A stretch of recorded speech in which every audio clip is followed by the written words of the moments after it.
नमस्कार। आज हम बात करने वाले हैं जावा के कुछ बहुत ही ज़रूरी कॉन्सेप्ट्स के बारे में। मतलब वो सवाल जो अक्सर टेक्निकल इंटरव्यू में पूछे ही जाते हैं। तो चलिए शुरू करते हैं एक बहुत ही फंडामेंटल सवाल से। आखिर ऐसा क्या है जावा में कि इसे प्लेटफॉर्म इंडिपेंडेंट कहा जाता है? मतलब ये इतना फेमस क्यों है इस बात के लिए? ठीक है, तो इसको समझने के लिए हम क्या करेंगे? हम एक एक करके आगे बढ़ेंगे। पहले हम समझेंगे कि जावा का वादा क्या है। फिर इसके इंजन यानी जेवीएम को देखेंगे। उसके बाद ओओपी जो कि इसका ब्लूप्रिंट है उस पर नज़र डालेंगे। और आखिर में बात करेंगे इसके सेफ्टी नेट यानी एक्सेप्शन हैंडलिंग की। तो चलिए सबसे पहले बात करते हैं जावा के उस वादे की, वो वादा जो जावा पूरी दुनिया के डेवलपर्स से करता है। एक बार लिखो, कहीं भी चलाओ। आखिर इसका मतलब क्या है? तो देखिए, जावा को सन माइक्रो सिस्टम्स ने बनाया ही इसलिए था कि ये एक हाई लेवल प्रोग्रामिंग भाषा हो जो हर जगह चल सके, चाहे विंडोज़ हो, मैक हो या फिर यूनिक्स। इसकी यही वर्सेटैलिटी, मतलब अलग अलग प्लेटफॉर्म्स पर चलने की जो ताकत है, वही इसे खास बनाती है। हाँ, और ये कुछ खास बातें हैं जावा की, जैसे कि ये ऑब्जेक्ट ओरिएंटेड है, प्लेटफॉर्म से इंडिपेंडेंट है, काफी रोबस्ट है, इंटरप्रेटेड है और मल्टी थ्रेडेड भी। इन्हीं सब फीचर्स की वजह से जावा आज भी सॉफ्टवेयर की दुनिया में इतनी मजबूती से खड़ा है। तो ये जो प्लेटफॉर्म इंडिपेंडेंस है ना, इसका राज छिपा है आर्किटेक्चरल न्यूट्रल होने में। जावा कंपाइलर एक ऐसी फाइल बनाता है जिसे बाइट कोड कहते हैं, जो किसी भी प्रोसेसर के आर्किटेक्चर पर डिपेंड नहीं करती। लेकिन सवाल तो वही है कि ये असल में काम कैसे करता है। तो चलिए पर्दा उठाते हैं इस जादू के पीछे के हीरो से, और वो है जेवीएम यानी जावा वर्चुअल मशीन। यही वो इंजन है जो सब कुछ मुमकिन बनाता है। देखिए, पूरा प्रोसेस बस 3 सिंपल स्टेप्स का है। सबसे पहले एक डेवलपर जावा में कोड लिखता है, फिर आता है कंपाइलर जो इस कोड को प्लेटफॉर्म इंडिपेंडेंट बाइट कोड में बदल देता है। यही है वो सीक्रेट सॉस। और आखिर में जेवीएम सीन में आता है। ये उस बाइट कोड को लेता है और जिस भी मशीन पर उसे चलना है, विंडोज़, मैक, लिनक्स, उसके लिए इंटरप्रेट कर देता है। तो असल में जेवीएम क्या है? सोचिए, ये एक यूनिवर्सल ट्रांसलेटर जैसा है। इसके पास बाइट कोड आता है जो एक कॉमन भाषा है, और फिर जेवीएम उसे किसी भी ऑपरेटिंग सिस्टम की भाषा में ट्रांसलेट कर देता है ताकि वो उसे समझ सके। बस शर्त ये है कि उस सिस्टम पर जेवीएम होना चाहिए। ठीक है, तो अब हमें ये तो पता चल गया कि जावा का इंजन यानी जेवीएम कैसे काम करता है।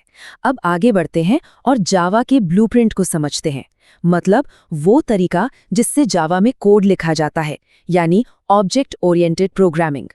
अब ओओपी के 4 मेन पिलर्स होते हैं: इनहेरिटेंस, इनकैप्सुलेशन, एब्स्ट्रैक्शन और पॉलीमॉर्फिज्म। हैं तो चारों ही इंपॉर्टेंट, पर इंटरव्यू में अक्सर इनहेरिटेंस और इनकैप्सुलेशन पर ज़्यादा फोकस किया जाता है। तो चलिए इन्हीं दोनों को थोड़ा गहराई से समझते हैं। इनहेरिटेंस, जैसा कि नाम से ही पता चलता है, विरासत के बारे में है। इसका सबसे बड़ा फायदा है कोड को रीयूज करना। इसको ऐसे समझिए, जैसे एक बच्चे को अपने पेरेंट से कुछ गुण मिलते हैं, वैसे ही जावा में एक चाइल्ड क्लास अपनी पेरेंट क्लास की सारी प्रॉपर्टीज और मेथड्स को इनहेरिट कर लेती है। इससे हमें बार बार वही कोड नहीं लिखना पड़ता। अब बात करते हैं एनकैप्सुलेशन की। इसे एक कैप्सूल की तरह सोचिए।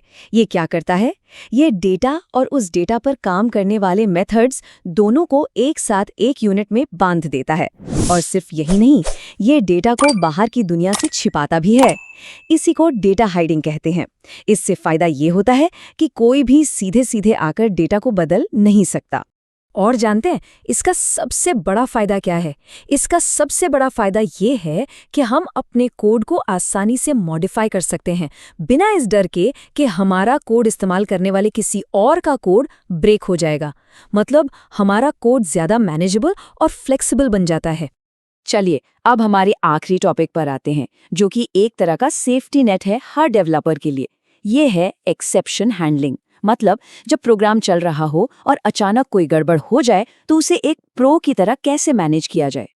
तो ये एक्सेप्शन आखिर है क्या? सोचिए, ये प्रोग्राम के नॉर्मल फ्लो में एक अचानक आई हुई प्रॉब्लम है, एक स्पीड ब्रेकर।